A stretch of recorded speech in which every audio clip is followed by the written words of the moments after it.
Hello student, welcome back to the channel. चलिए start करते हैं क्लास 10th की एक्सरसाइज 3.1 का question number 2 on comparing the ratio a1/a2 b1/b2 and c1/c2।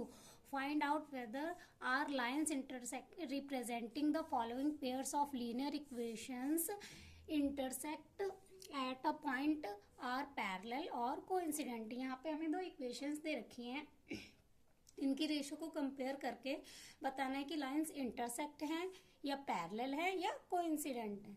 तो चलिए सबसे पहले तो जान लेते हैं कि लाइन इंटरसेक्ट कब होती हैं, पैरेलल कब होती हैं और कोइंसिडेंट कब होती हैं।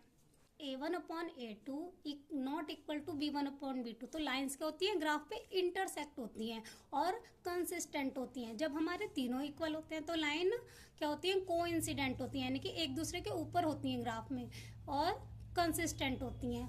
और जब हमारा ना a1/a2 इक्वल होता है b1/b2 के, नॉट इक्वल टू c1/c2, तब लाइन्स पैरेलल होती हैं और इनकांस्टेंट होती हैं। जब हमारी लाइन देखो, इन दोनों के तो कोई सोल्यूशन होता है तो इसलिए ये को कंसिस्टेंट होती हैं, और जब लाइन्स पैरेलल होती है तो उनका कोई सोल्यूशन नहीं होता, तो ये इनकांस्टेंट होती हैं। ये जो हमारा x का कॉफिशिएंट होता है ये हमारा a1 होता है, y का कॉफिशिएंट b होता है, और जो कांस्टेंट वैल्यू है वो हमारी c होती है। तो यहाँ पे हमारा a1 हमारा क्या हो गया 5, b1 हमारा हो गया 4 और -4, और c1 हमारा हो गया 8।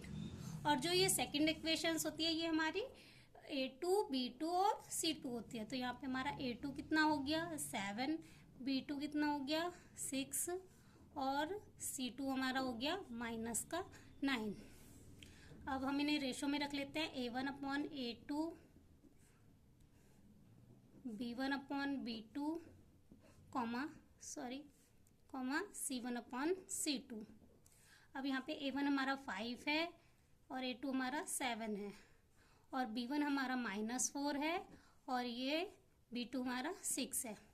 तो यहाँ पे तो कटिंग नहीं होगी, ये कटिंग हो जाएगी 2 2 ज़ा 4, 2 3 ज़ा 6। तो यहाँ पे देख सकते हैं जो हमारा a1/a2 not equal to b1/b2, तो लाइंस क्या होंगी ग्राफ पे इंटरसेक्ट होंगी। जैसा कि मैंने आपको अभी समझाया था, जब हमारा a1/a2 not equal to b1/b2 तो लाइंस क्या होंगी, आपस में ग्राफ पे इंटरसेक्ट होंगी और कंसिस्टेंट होंगी। तो इसका आंसर क्या हो जाएगा, इंटरसेक्ट।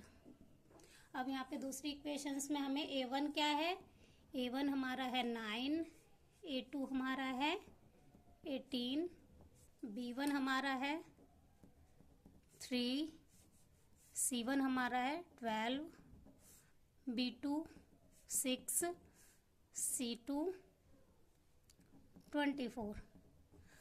अब हम इन्हें रेशो में रखेंगे a1/a2 b1/b2 c1/c2। a1 की वैल्यू है 9, a2 की वैल्यू है 18, b1 की वैल्यू है 3, यहाँ पे है 6, 12/24। इनकी कटिंग कर देंगे, 3 3 ज़ा 9, 3 6 ज़ा 18, 3 1 ज़ा 3 2 ज़ा 12, 1 ज़ा 12, 2 ज़ा, और यहाँ पे भी 3 1 ज़ा 3 2 ज़ा। यहाँ पे देख सकते हैं हमारा a1/a2 इक्वल है b1/b2 इक्वल c1/c2। यहाँ पे हमारे दोनों ही वैल्यू क्या आ गई हैं, तीनों ही वैल्यू इक्वल आ गई हैं। तो यहाँ पे जब हमारी तीनों वैल्यू इक्वल थी तो हमारा क्या बना था, यहाँ पे मैंने आपको समझाया था, जब हमारी तीनों ही इक्वल हैं तो कंसिस्टेंट और कोइंसिडेंट। जब हमारी तीनों ही वैल्यू इक्वल आ रही हैं, a1/a2 b1/b2 c1/c2 तीनों ही इक्वल है, तो क्या बनेगा, कोइंसिडेंट। चलिए थर्ड पॉइंट है हमारा 6x - 3y + 10 = 0, 2x - y + 9 = 0।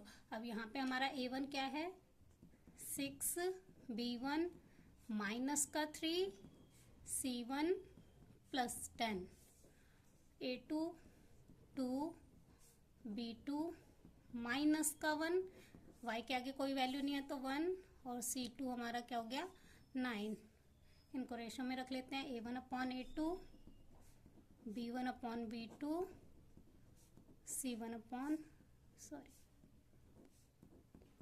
c2।